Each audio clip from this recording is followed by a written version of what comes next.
Warning, incoming game over. Warning, incoming game over. Toronto Maple Leafs fans, welcome back to Game Over Toronto. Happy Tuesday. The Leafs tonight decided that they were going to play like it was Saturday night and not a Tuesday in the middle of what feels like the longest week ever. Welcome back, or welcome for the first time to Game Over Toronto. My name is Lauren. On the other side of the screen over here, we have Zach Payne, and we are going to talk all about the Leafs win 5-4 over the Boston Bruins after being down 3-0. What a comeback. Just like we all expected, right, Zach? There's something about games in Boston. Like you mentioned that the Leafs there was a different energy to the game tonight. Man, that the dichotomy of just the two halves of this game being so different. Truly the duality of man represented in a hockey game. Yeah, it had the ups, it had the downs, it had what felt like at the very beginning, that whole first period, it felt like one of those games where the Leafs were just going to get shelled all night. And they pretty much were for the first, essentially, 34 minutes of the game. Morgan Rielly finally breaking the stalemate with 6 minutes to go. And it really felt like from there, the Leafs were really able to turn the momentum over. We're going to talk all about the game. We're going to talk about some of the injuries that have now happened. We're going to talk about if that's going to impact what is potentially going to come down the pike in terms of the trade deadline, which is a mere 10 days away. Less than 2 weeks from the trade deadline now. We are at game 58, folks, and it sort of doesn't feel like we got here very quickly, but at the same time it does. I mean, the fact that I haven't streamed since February 1st probably helps that. But I'm happy to be back, and I'm happy that the Leafs have decided to get back on the train of winning 3 games in a row, and they will be back on Friday against the Rangers. They will not win the game on Friday if they play the way they did tonight against the Rangers. No. Because no, like we said at the beginning, it was a tale of 2 games. Zach, you said it better than I did. Yeah, look, the Leafs just came out very flat in this game. Whenever you play Boston, whenever you have the Bruins on the calendar, you expect that to be a game you get up for. That, like, we talk about how the Sens, for example, whenever they see the Leafs on their calendar, they always get up for those games and they always give the Leafs fits in those matchups, and they've had the Leafs number for years because of it. The Leafs with the Bruins, it should be the same story. The Leafs, there's no excuse to not show up for a Bruins game, because this is the team that time after time, they've had your number. They've eliminated you from the playoffs multiple times, both in this era and in past eras that we won't talk about. And for the first 30 minutes of this game, the energy from the Leafs side wasn't there. The Bruins were the more physical team. They were outworking the Leafs, and they were just they seemed like the more talented team. It took 30 seconds for David Pastrnak to streak in all alone on a beautiful stretch pass. Forgive me, I don't know who sent him the pass, but I'll find that out right now. Mason Lohrei, who, by the way, he almost had a spectacular overtime winner himself. Oh, yeah. Did. He was randomly really good tonight, which, in a game where Hampus Lindholm and Charlie McAvoy aren't playing, you need other contributors to step up. And the Bruins definitely got that in this game. So it was very discouraging to see that start from the Leafs, and it very well should have been 3-0 after the first period. Anthony Stolarz made a spectacular save, or series of saves, I should say, in the final couple seconds of the first period, when the Leafs top line was just caught napping on a non-icing, and then just terrible coverage in front. It was just not a first period to remember. And then suddenly the Leafs, they started to get their legs under them. They took a lot of penalties in the second, but they started to get their legs under them, and slowly but surely they started to beat Jeremy Swayman, which is something they could not say last spring. Yeah, at the beginning of the game, honestly, the majority of my notes are complaints about the Leafs and flattery of Boston, because it was like bad turnover after bad turnover after bad turnover after bad turnover. And after the games on Saturday Saturday and Sunday, and how well the Leafs played, tonight looked more like the game where it looks like they were off on a break. Right? Yeah. Like, tonight looked more like the game we were expecting from the Leafs on Saturday against Carolina.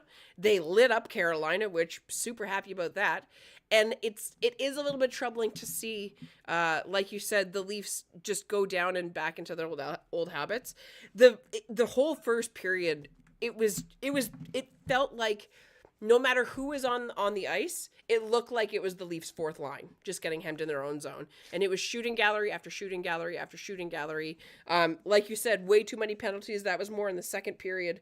The Leafs actually got 2 power plays in the first period, even though we didn't even talk about it in the start of the show because there was nothing that happened. It looks like they've kind of gone back to the ways of the double drop back pass, much to my dismay. Timmins had a very rough first period. He had a giveaway just about 5 minutes left to go in the period, and he literally passed it right to the Bruin that was standing at the blue line waiting for it.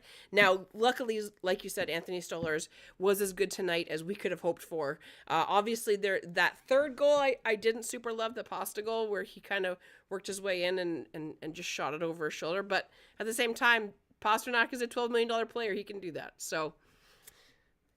Well, that was the fourth goal too. Like there was still the Pasternak one on the breakaway to start, then the just absolutely stupid bounce on the power play off of Jake McCabe's face right into the lap of Brad Marchand, who's able to tuck it, which, I mean, I'm not going to blame McCabe for that play. That's just unfortunate. I have a lot of complaints about McCabe for the rest of the game. This is probably his worst game as a Leaf, but we'll get into that in a second. And then the other power play goal, Geeky. Simone Benoit just decided he was a forward on the penalty kill for some reason and left the front of the net completely empty and vacant. And then, Lindholm didn't happen to bury his one-timer opportunity, but Geeky was right there on the rebound. And funny enough, American viewers, as that goal was going in, before Geeky could shoot it, the game cut to a Chipotle ad, and they missed the goal. And then they came back, and Geeky was skating to the bench all happy because he had just scored. Okay, now, were you watching it on Sportsnet? Yeah, I just saw the clip on Twitter. Okay. Because I have to watch it on TSN because it was only TSN, available. Sorry. Oh, okay. Because I saw that goal. So I don't know. Maybe it's just commercials were built weird. Just the American viewers on what's the Bruins broadcast? Whatever it is. Yeah, whatever. I forget the channel. Doesn't matter. We don't like to talk about America here. It was. I mean. The whole game, like, it really just felt like the Leafs were just going to get caved in the whole game. I jokingly said, just like we all expected, I was sure that the Leafs were going to fight back and make a game of it. I was shocked that they actually were able to tie it because they were so, like, just absolutely dry for offense. They were held to 7 shots in the first period, 14 in the whole first 40 minutes, and then they end up winning the game 5-4. Yeah. And you know what? I want to shout out Maple Leaf Hot Stove writer Alex Drain, because him and I were texting during the game, and he said after the second period, he's like, the Leafs are tying this game. And lo and behold, they did it not once but twice and end up winning. And I was like, there's no way. The Leafs have no energy tonight. This just isn't their kind of game. And then Marner scores. It's like, the Leafs are tying this game. And I'm like, yeah, you know what? I believe you. I believe you. So credit to him. And I think he'll have the post game for that site too. Go check them out. Yeah, absolutely. We love Maple Leafs Hot Stove. Music for Al in the chat. First 2 periods, Boston was playing hockey. Leafs were playing shinny. Yeah, pretty much. It really felt like any battle that the Leafs were going into, they were not coming out with the puck, whether it be in the corner, on the half wall. It really didn't seem to matter. Even just like their skating, they were just getting skated and outworked by Boston for the first, like we said, first 36 minutes of the game. It was one of those games where if I wasn't streaming, I probably would have put it on mute for a little while and picked up a book. But they actually do manage to fight back and tie the game, much to everybody's surprise. Mitch Marner with an unbelievable power play goal to start the third period. This is where the line started getting really screwy. Did you notice some of these line mixes that happened? Yeah, so the first one I noticed was the swap of Bobby McMahon and Matthew Nyes, putting Nyes down with Domi and Robertson, which, I mean, it's curious that Berube was picking Nyes as the one to single out and kind of punish in this game, when I know he had the delay of game, but he wasn't that bad to me. Like, he was like normal mid. Like Mm-hmm. he was mid. That's the best way I can say. He wasn't bad. He wasn't good. He was just like not playing up to his level Mm-hmm. the way that we expect him to. That being said, as soon as he goes to the third line and is suddenly finding himself playing against third line competition, he looks a lot better because, well, sometimes that's what happens with a young player who's a little bit overmatched against some of the top lines. He was, and I have a reputation as a Domi hater. No. Him and Robertson are quite the fun. I still don't think that's a serious playoff combo, but for games in February that on like a random Tuesday and Sunday, even like Nick Robertson and Max Domi are sure spicing up these games. And man, Nick Robertson, what a streaky player. Bless his soul. He is either useless for 15 straight games or he's scoring 5 goals in a 2-game stretch. Yeah, and there is no one or the other. I mean, honestly, Yeah. the same could be said for Max Domi this year. He has 3 goals in a 3-game stretch. So Yeah, and two separate 23 goal or game goalless droughts. That's insane. yeah, yeah. But like you said, that line has been getting a lot of really good chemistry. I mean, it makes sense. They are both very fast. They're both quite on the petite side. I say that they're normal sized humans, but in terms of how they look on the ice compared to players like Nikita Zadorov and Charlie Coyle, it's a bit mismatched. I do really quickly want to give a couple of flowers over to Nick Robertson, who did have a very good game tonight. Not just in terms of his offensive contribution to obviously putting the Leafs in such a good position to come back, but he was in every scrum all night. He was not afraid of Charlie Coyle, who is basically like a foot taller than him. And I don't know if that is something that I want all the time. Obviously, tonight, the penalties got away from the Leafs. If they don't take so many silly penalties, the game probably finishes in regulation. But we still win, not super complaining. But it was really nice to see him sort of mix it up. Whereas other small players on the Leafs historically don't mind like pulling guys off of people, but you don't see Mitch Marner going in there and like shoving people in the face. Whereas Nick Robertson tonight went over and was like shoving Witherspoon and shoving Charlie Coyle and sort of had this like small little bulldog but yelling at a pit bull mentality. Well, and we shouldn't forget either. Like, yeah, he had the tying goal to make it 3-3 before Pasternak, and then that whole sequence played out. He also set up the tying goal with like under a minute to go. When what a wild sequence where all of the big guys are just dog tired at the end of a shift that they have to change with under a minute to go, trailing by 1. And Nick Robertson just makes this nifty little play in the corner, shovels it out front, and just normal top flight forward Pontus Holmberg taps in a tying goal with seconds remaining, just like we all expected. Kicks it, doesn't even just do that, catches it on his foot, kicks it to his stick, and then in the net. Yeah. Like, and he was not good for the first 40 minutes. He was on the second line with John Tavares, and I was like, what are we doing here, kids? Because anytime he was in the other team's end with the puck, he was either the actual reason it was turned over, or he was a contributing factor to the play going the other way. He had a really tough 2 periods. So on the one hand, I'm glad that he scored, the eventual second game tying game, but he sort of saved himself by the skin of his pants there, because if that doesn't happen and the Leafs lose this one, I think maybe he doesn't get another opportunity up there, because it is a really good opportunity that he's getting, but has his play been so good that he deserves it? I mean, in fairness, since the break has come back, he does have, 3 goals now? 4? 3. It might be. I think it's 4. It'd be what? It might be 4 because it's 2 empty netters and an own goal. Yeah. And then tonight. And now he actually had a legit goal. Right, off of his actual stick. We got one real goal out of him finally, yeah. But and he obviously I don't want to single him out. The entire team was not good for most of this game. Music for Al talking about how Tavares was looking tired. Matthews and Tavares both lousy in the face-off dot. Yeah, and Matthews was bad. And Anthony Petrielli on Twitter I think puts it perfectly though. 3rd game in 4 nights. Played with 5D for most of the night, down multiple times in the House of Horrors, and you come back and win a week and a half before the trade deadline, and you lead over the Atlantic. Over to you, Brad. Yeah, Yeah, I mean we're nitpicking here, but the reality is the Leafs did manage to fight back and do what they Gutsy. were so able to do so frequently last year, which is come back in those games and actually make it to extra time and then win it. So again, kudos to them as much as we're chirping. Now we did talk about and it's so hold on, just like real quick. Yep. The reason we're not used to we're nitpicking so much is the Leafs have not been in these situations much this year. We're usually going into the third period. The Leafs have a 1-goal lead and they're shutting things down. That's what the Leafs MO is. They don't get into these track meets very often this season, and so the fact that they were able to gut out a win in these circumstances, very impressive, despite how bad they were in the first half of the game. Yeah, absolutely. And you mentioned something right before that about the fact that the Leafs did play down a defenseman essentially for the second and third periods.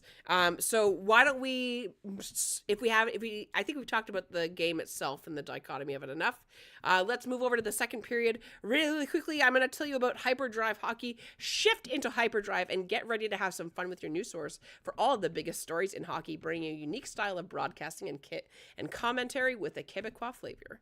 Hyperdrive Hockey combines top-tier hockey analysis, big stories, pop culture, and a damn fun atmosphere that will drive debate, make you think, and more. Join Max, Daphne, and Kevin every Tuesday and Friday for your fill on the hockey world. You can watch on YouTube on the Game Over Network channel, or you can subscribe to the podcast on Apple, on Spotify, wherever you get them. So go check them out. Make sure you give them a 5-star rating as well. And obviously, you should hit like and subscribe while you're here and watching. So, a couple of years ago, I'm gonna talk about some Payne time, Zach. So you might want to put some earmuffs on if you don't want to hear this. We remember what happened when the Leafs had a very good defenseman that was nice and big and had facial hair and was missing some teeth and was very good for us. And then he got hurt. I think he broke a foot, and the Leafs were not able to cover that defensively. And that person was Jake Muzzin. And we all remember what it was like to lose him. And ever since Jake Muzzin has been out of the lineup, the Leafs have been trying to replace him. We have gone through new coaches, new general managers, and Jake Muzzin is still the type of player, the archetype, and the structure that we were looking for. In the offseason this year, we were able to acquire Chris Tanev, somebody that the Leafs as an organization we know have been going after and wanting for a very long time. And they get him. And now in game 58... Chris Tanev leaves the game in the first period with a couple minutes left. He goes to the dressing room and it is announced in the intermission that he will not return. It has been announced that he has an upper body injury. It did look like the hit that he got. We have more. Oh, we have more. Okay. It did look like the hit that he got from it was quite the rib cruncher. So, Zach, what's the update? That's not it. Okay. So it's actually not. It's not ribs. Okay. Chris Tanev. This is from Luke Fox on X/Twitter. Chris Tanev leaving TD Garden with his right arm in a sling. He'll be evaluated tomorrow for his injury. So, which means it's a shoulder look, injury. Yeah, shoulder, arm of some kind. Maybe it's an elbow injury. I don't know, but it's likely some sort of AC joint. Maybe. I would anticipate that Tanev is gonna miss a couple weeks here. You probably don't see him until after the trade deadline. Great. So great. That sucks, and we saw how bad Jake McCabe was in this game without him. Yeah. But look. The Leafs have been dealing with injuries all season. There was that one stretch where they had 9 forwards out. Now it's the defense's turn to have guys step up, and which is horrible for me because that means I have to subject myself to more Simone Benoit. But yay! Well, and I think with Chris Tanev going down, I think they're down to one right-handed defenseman that plays on the right. Am I correct in that?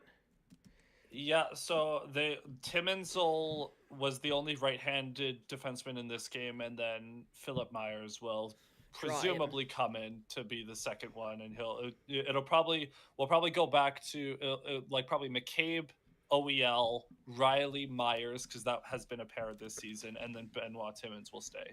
Would be my guess. I mean, that's not the worst. That's more backup than we had last time this happened. Right? Do you remember last time our solution was Rasmus Sandin? Not really the same kind of player. Now, that is not to say Philip Myers is either. but at least Philip Myers has sort of the structure of a tall defenseman that you need. Yeah, Jake McCabe had a rough night tonight. I think he ended up playing was it over 25 minutes by the end of the game? I think there was a budget.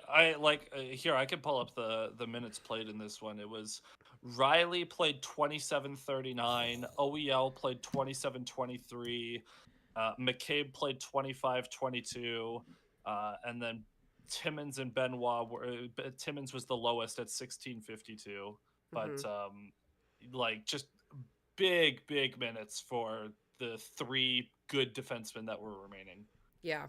And then it looks like you mentioned at the beginning there, in overtime, William Nylander did not get on the ice in any way, shape, or form, which is highly uncommon. He was usually one of the first rotations on. It was made quite obvious. The broadcasters made a note of it. And then when they panned to him, it looked like, he had his gloves off. And the commentary actually said that it looked like he was nursing his hand and or wrist. Now, as far as I remember, I don't think Nylander's had any wrist injury history, which thank goodness. And obviously, if he's going to miss time, that's less than ideal. We do know that Kalle Järnkrok is projected to come back sometime in the near future-ish. It's been kind of a gray area in terms of his actual return date. I know that we are all sort of hoping that we can get a look at what that looks like before the trade deadline, but we are now down to, 4 games left for the Leafs? Is it 4 or 5? So, yeah. We have Friday, Sunday, and then Friday, Sunday, Monday, Wednesday. So yeah, 4 more. Right. Well, and now that if William Nylander is out, then you're even thinner on the wing.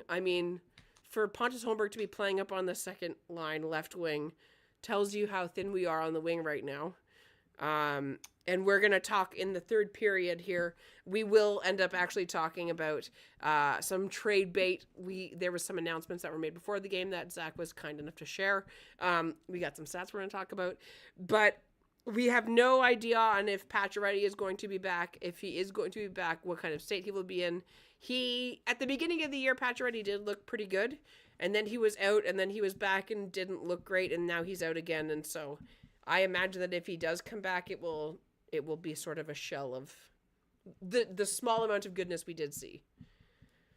Yeah, no more second line for Patches. Right.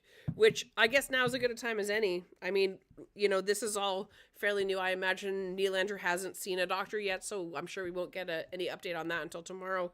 Like I said, the Leafs don't play till Friday. I imagine that before then we will get some form of update, one way, shape, or form about both Tanev and with Nylander. And obviously wishing both of those fellows the best. Do you have anything else we want to talk about with injuries there, Zach? No, the only update we have on the only thing we have on Nylander is that Berube said something was bothering him. That's the most we got. So nice. I assume that it looked like that hand wrist area. So I don't know. He'll just be evaluated tomorrow, and so keep an eye out for the usual suspects to update what's happening with Nylander. Yeah, I think they actually announced that the Leafs are actually going to be practicing in Boston tomorrow, and then heading out to New York on Thursday. So I guess we'll hang on to our butts for then. So let's move over to the third period and talk about some trade bait. But before we do that, if you are looking for ways to help an upstart media company employing over 30 young journalists and analysts from across Canada, if you have a few spare bucks to kick around, or if you want to get your head into the Patreon page at patreon.com/thegameovernetwork. There you'll find multiple tiers, including different rewards and goodies for helping us grow. There's extra access, exclusive looks at the behind the scenes, Discord benefits, merch discounts like this merch right here, opportunities to give us feedback where you can join us for special shows, live events where you can actually interact with people like Zach and I, and obviously you can be a part of when we continue to launch into the future. If you're not able to spare a few dollars, that's okay. We have a free tier on Patreon that's available as well, so you don't miss out on anything. If you really want to help us, the biggest thing, honestly, that you can do is just hit like and hit subscribe. If you could share us with somebody that you know likes hockey, if you're listening to our beautiful voices, if you could give us a 5-star, that would also go a long way. So make sure you go to Patreon, and that is the Game Over Network, for all of our tantalizing goodies. It's not often I use the word tantalizing. Okay, so let's talk about some tantalizing trade prospects here, Zach. I I don't know if tantalizing is the word I would use, but we should talk about on insider trading before the broadcast, the TSN panel. I believe it was Chris Johnston, Darren Drager, and Pierre LeBrun. We're talking about just some updates around the league, and they threw in this tidbit about the Leafs, saying that the two quote unquote best fits. I don't know who determines that, but the best fits that they deemed for Toronto were Philadelphia Flyers forward Scott Laughton and St. Louis Blues forward Brayden Schenn. And they said that the price for Scott Laughton in particular was going to be either a first or a top prospect, but if there was retention involved, it would have to be a first plus a prospect of some kind, which immediately, like, as soon as I heard first round pick in the same sentence as Scott Laughton, I tuned out because I'm out on that. But then Brayden Schenn, the St. Louis Blues have gaslit the entire league into believing that this is a asset you want to acquire instead of an anchor of a contract for a declining player that's like 34 years old, has 3 years left at 6.5. And quite frankly, it's just baffling that they are asking for a first rounder plus a top prospect, possibly plus two. Like, the idea that the Leafs would have to trade a first rounder plus Easton Cowan or Fraser Minton and maybe both of them is outrageous. But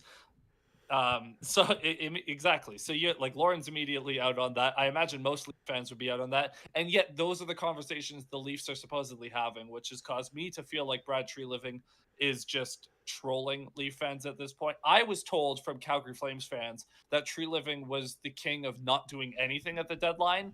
At this point, I would prefer that, because the route he seems to be going doesn't seem very appealing at all.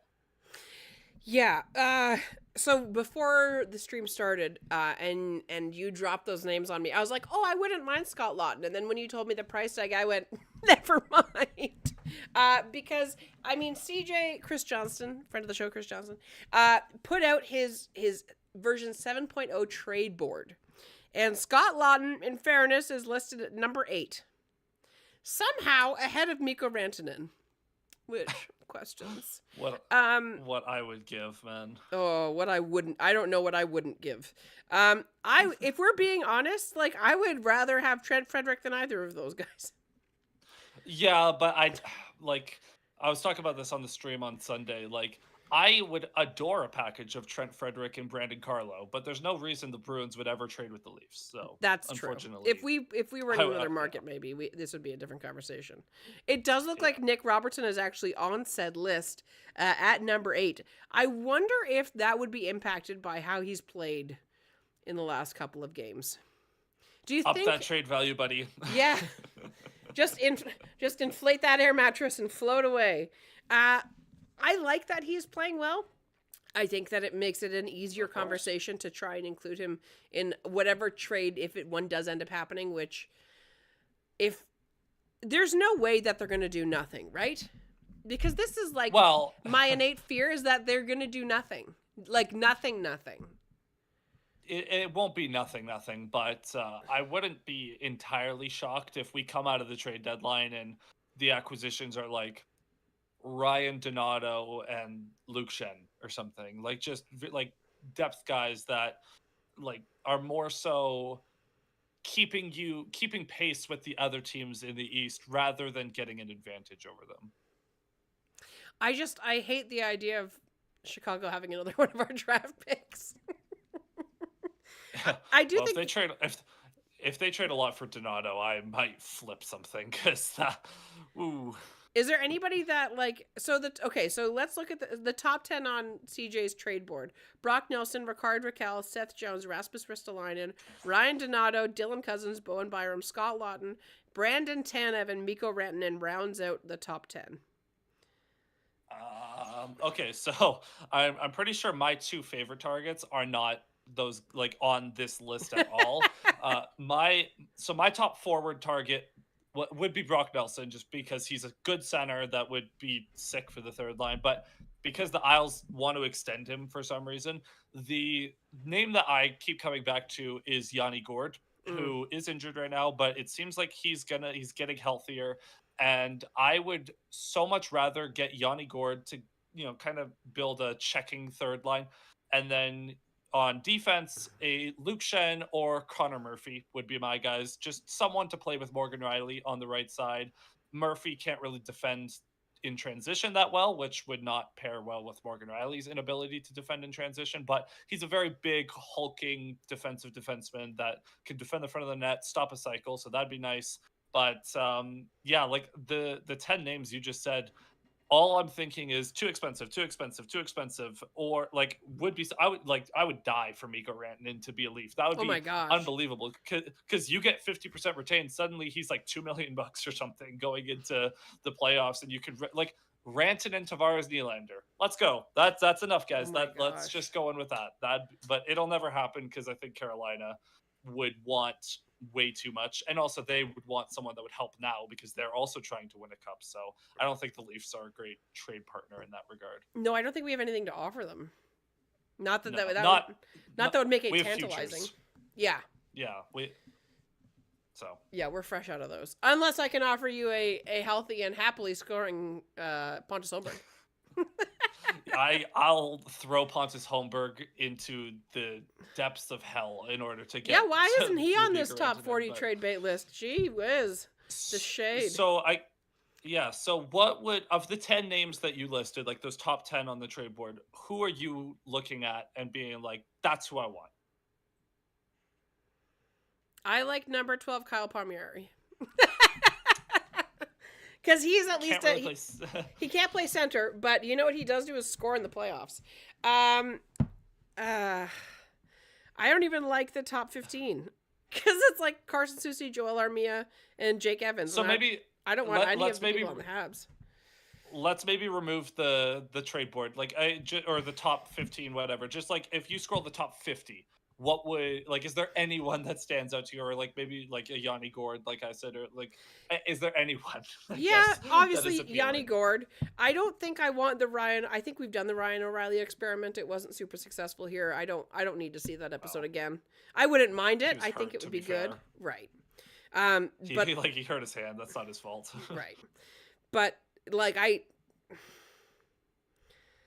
I wouldn't mind Scott Lawton, but not for a first plus. Like, and he's not really a center either. No. I think that the cost on relying Dylan on Cousins, Max Domi. Yeah. Oh, Cousins would be great. Yeah, but again, they're in the Atlantic. That's not even a conversation starter. And we don't have the NHL ready assets that they want. Like it seems like Buffalo only threw Cousins' name out as a ploy to try to get Elias Pettersson, which okay, but like no one else is going to be able to trade for Cousins. Like I wouldn't mind a Brayden Tanev, but again, he's not an impact player. Like that's more just for reuniting the brothers. But again, I care more about winning this year. I don't know. I don't know. I would like. What did Conrad say? Conrad from Game Over Calgary saying, "What about Dan Vladard?" Conrad, no. But you know what? I was talking about this with Sam Stone, who's also in the chat. That I'm so sad that Anthony Mantha tore his ACL because, oh my lord, would that have been so amazing? Like if you could have been able to run a Nyes Matthews Mantha top line. Good luck stopping that forecheck and defending the front of the net against that trio. But unfortunately, he's hurt. So can I have Rasmus Anderson instead? Yeah, what say you, Conrad? Or Mackenzie Weegar. Yeah, I would take Mackenzie Weegar. You know who I want? But he's a winger. Tyler Toffoli. Oh. That would be sweet. Just saying. Where is he? Is he in San Jose or something? Yeah, he's in San Jose. Playing with Malcolm Celebrini, which is not a bad setup. Yeah. California's nicer than Ontario this time of year.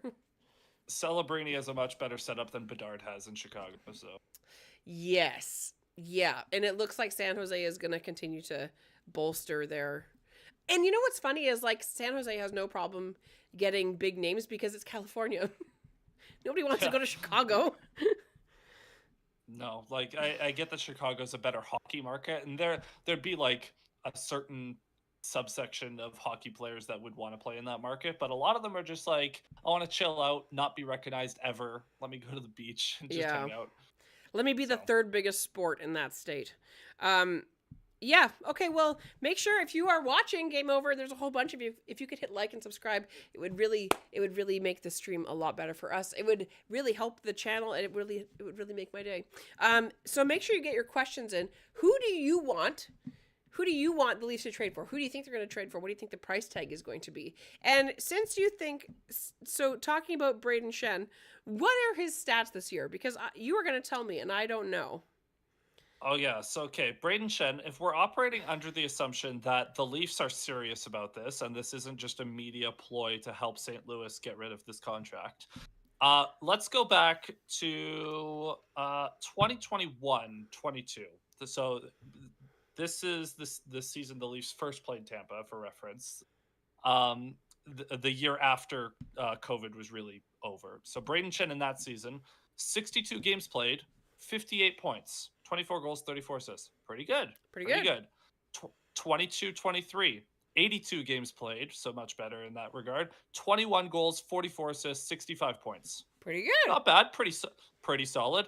Last year, 82 games played, 20 goals, 26 assists, 46 points, and was a minus 22 on the season.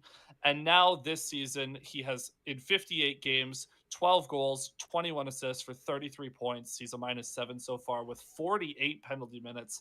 And keep in mind, he is playing in the Blues top 6 and on their top power play unit. And he's also getting favorable ozone starts. Yeah, that's not worth the first. If he's playing super well, then maybe it's more of a... keep in mind, he's 30 goal scorer, Brayden Schenn. He won't be. He hasn't been. He's never scored 30 goals in the NHL. 25. How about 25? Yeah. So the thing is, he's not been very good the last 2 years. He also has multiple years after this one remaining at $6.5 million on the cap. Is a lot. So you would need the Blues to retain at least $2 million of that, and why would they do that for multiple years? Like, unless you're really overpaying, which you don't want to do anyways, because Schenn isn't that hot of a commodity. So now we're kind of in this weird situation where you kind of have to step back and think, why would you want to do this? Which is the common sense answer. Why would you do this? There is no upside to this when there are better options for cheaper on the trade market. Okay, I hear what you're saying, and I agree. I agree to some degree. And I'm just going to pose you a scenario. Okay? Just humor me. And I think that this is going to work because you don't like the player I'm going to talk about. So, so Brayden Schenn makes 6 and change. Yeah. Right? And if let's say we send out Minton and a first round pick, and they retain half. And also going the other way is Max Domi. So the money ends up being equal. Are you happy with Brayden Schenn as your third line center over Max Domi? For the same amount of money. For a similar range. We know even this year he has scored 4 times as many goals Max Domi has. Yeah, so... Now, that's still a high price tag, but that includes the half retention, which it means he's making the same amount as Max Domi. We no longer have Max Domi. We don't have a first-round pick. And maybe we lose Magic Beans. For this season specifically, yeah, I'm on board with that because Brayden Schenn is not nearly as much of a negative defensively as Max Domi. If you surround him with Calle Järnkrok and I don't know who the other third line winger would be in this scenario, but like let's say you figure something out in the top 6 and you have McMahon, Schenn, Järnkrok. Yeah, that could work. That could be a good checking line. But my concern then shifts to next year and the year after, which I would not count on Schenn being good. Although at that point, with his contract being what it is, you'd be able to flip him if he has a good playoff. So, well, and not only that, but Max Domi is also signed for the next 2.5 years anyway. And is he going to be worse offensively, numbers-wise, than Max Domi? Probably not. Years. Domi has 3 more years after this. So you're selling me my own product. I'm very on board with getting Domi out the door by any means necessary. I would love nothing more. Like I talked about how Nick Robertson and Max Domi is a fun duo for right now in February. if that duo is on the third line in the playoffs, oh boy, are the Leafs ever in trouble, because every time they step on the ice, the other team is going to get a scoring chance. Granted, the Leafs might get a few too, but not Craig Berube hockey, and definitely not what you want to be doing in the playoffs. So I'm very on board with getting Domi out of town. So a first Minton and Domi for Schenn half retained. Is that the scenario? Or here? like because they're getting a roster player and a prospect and a pick, maybe you could give them a second. Because Minton is a good prospect. He's a fine prospect, and I'm on board with selling high on him, knowing that he probably won't be more than a third line center. But so in this scenario, if the Blues agree to this, I'm going to another team to see if I can get someone to, like, hey, Chicago, you want to take a third round pick to launder an extra $750K of that contract, like, just to try to make the money a little bit work. But I don't know. Matthew in the chat, who I noticed said he didn't know Game Over Toronto is back. So hi, Matthew. Welcome. We are back. So make sure you like and subscribe. Yarncroke as a setter between Domi and Nikki will look good. Yeah, I don't. Yarncroke is defensively responsible, but he might be the only one that's really good as in that role on that line. We haven't proven that Yarncroke can play center. I don't want those two to be as wingers in this scenario. So I think I talked about this on Sunday. I think my ideal is you keep Robertson and you have him be your 13th forward. And if someone gets injured, he's the guy you bring in and say, hey, here's some scoring punch. I wonder if Zegras is an option. Conrad, I will fight you. We should be focused on a solid defensive second pair, maybe first pair D. Yeah, another right-handed D to play with Morgan Riley, because theoretically McCabe Tanev is your top pair. There are still others we haven't tried. Pair. And then you just need someone to play with Morgan Riley, because Morgan Riley and OEL you want OEL in the third pair ideally. So that's why I brought up not a bad deadline, but a quiet deadline. I wouldn't mind just doing Donato and Connor Murphy. Why not? Just like if you're going to trade a couple of mid picks over, maybe you send over like a mid prospect and you get those guys. Sure. Works for me. Murphy's signed through next year. So if it works, then great. If not, then you can flip him in the offseason. And that's a pretty good 7th D to have. Like if Murphy, Tanev is fine. It would probably, I think Murphy would be playing with Riley in this scenario. Oh yeah, fair enough. Like he's a good defensive defenseman. He's just not flashy. Like he's the Ilya Lyubushkin, Luke Schenn prototype, where you're not really counting on him to do much in the way of offense. You just need him to stop a cycle and then off the boards and out. Yeah. I'm so glad that the Leafs aren't trying to get Ilya Lyubushkin for the third time. Again, we've seen that show before. So let's move over into the overtime period. Before we do that, make sure you go over. There's a link down below. If you can actually go check out our website, we have all kinds of different links. We have all kinds of different merch, including this wicked shirt right here. It's actually super nice on the back too. I don't know. There we go. It's terribly comfortable. All of the merch is super high quality. We've used the same merch people for a little while now. I have more Game Over merch than I'm proud of.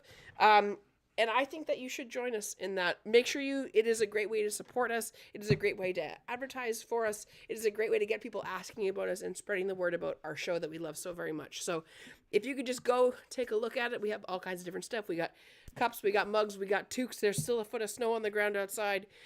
Make sure you go check that out. And we would love to see you in your Game Over merch or drinking out of your Game Over cup.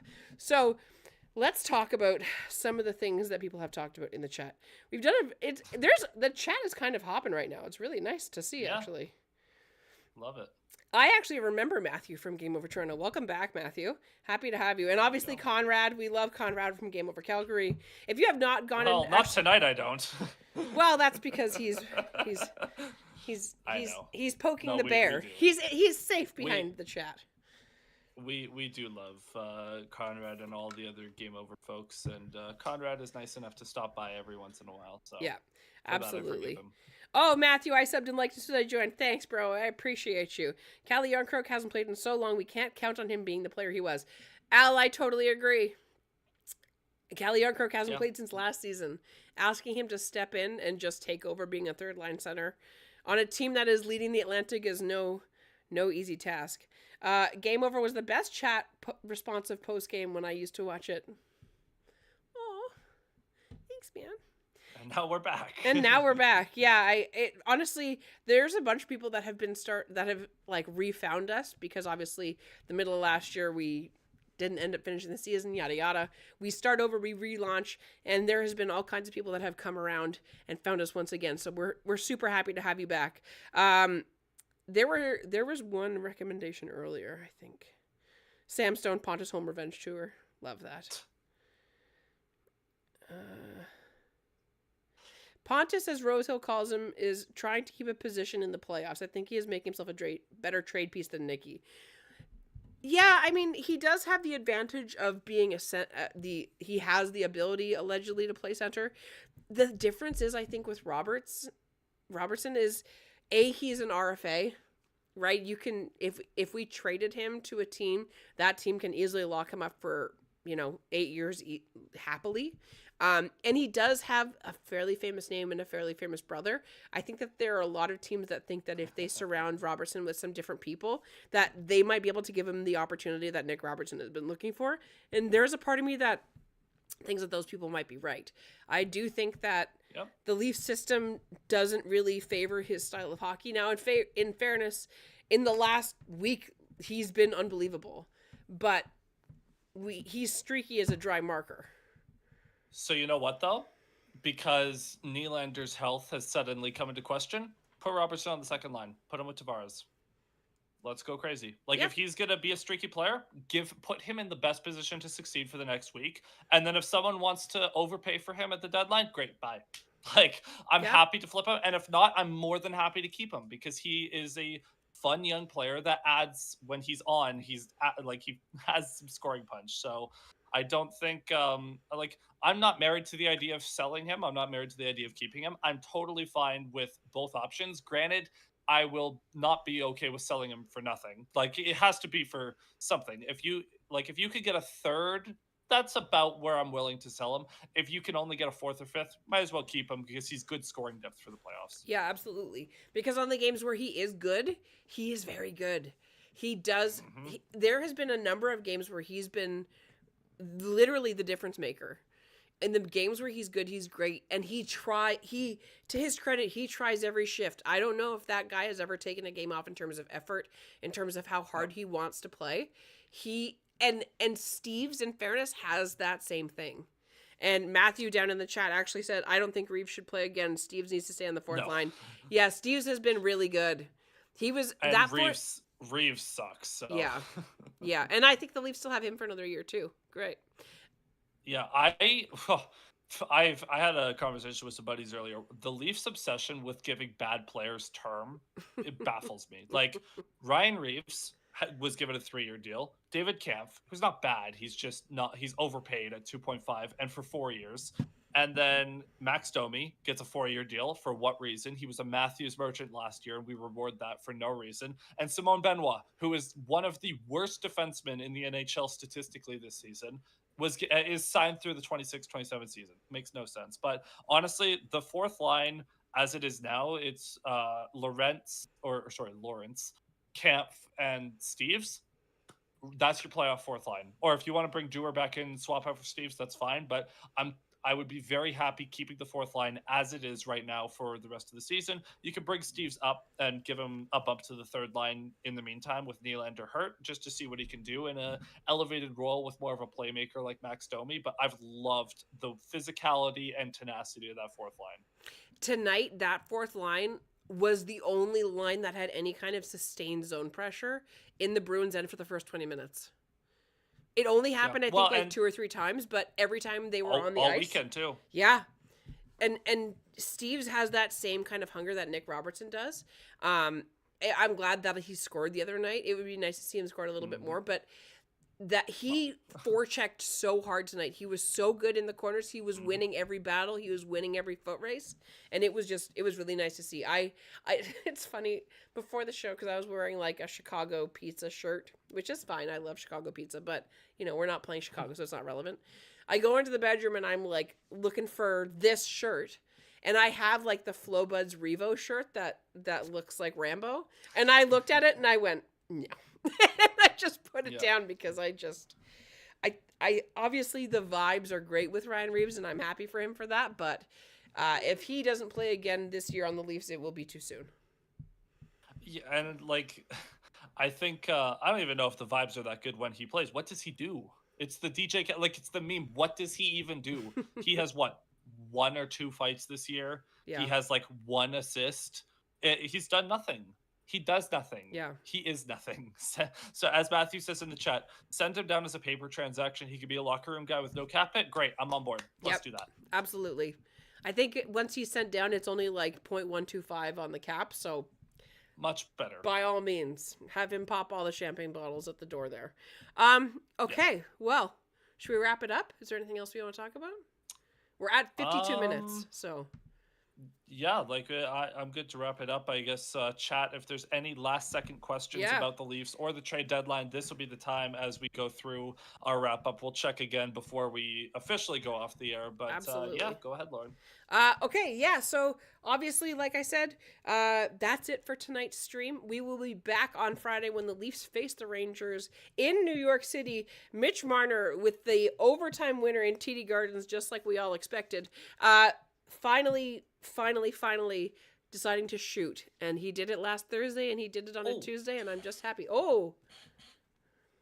I remembered something. We should probably at least acknowledge the greatest what if overtime moment of the season. Mitch Marner drops it to his own skate and kicks it behind a defenseman to John Tavares for almost the greatest pass I've seen this season. Well, it was the greatest pass. It just didn't end up in a goal. It was absolutely an unbelievable play. So I want to shout out the skill that Mitch Marner displayed there and the creativity as well.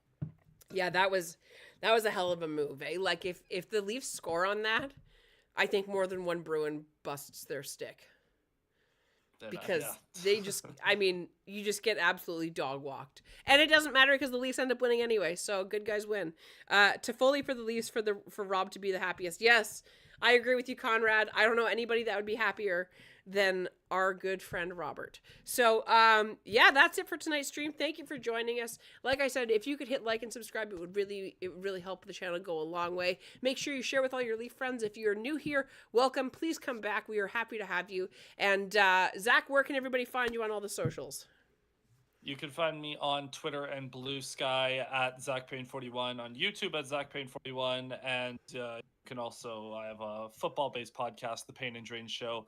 We're in off-season mode right now because the NFL season is over, but you can go check out the season preview that my buddy Alex and I did there too. It'll be spring training before you know it, buddy. It'll be spring training before you know it. So you can find me on Blue Sky at Lauren in the Sixth. I am still on Twitter, but please don't try and get a hold of me there because it's a picture of my cat and I don't do it anymore because I don't want to deal with Elon. So have yourself a great night. We will see you back here on Friday, and Leafs win 5-4 over Boston, just like we all expected. Have a wonderful night, everybody.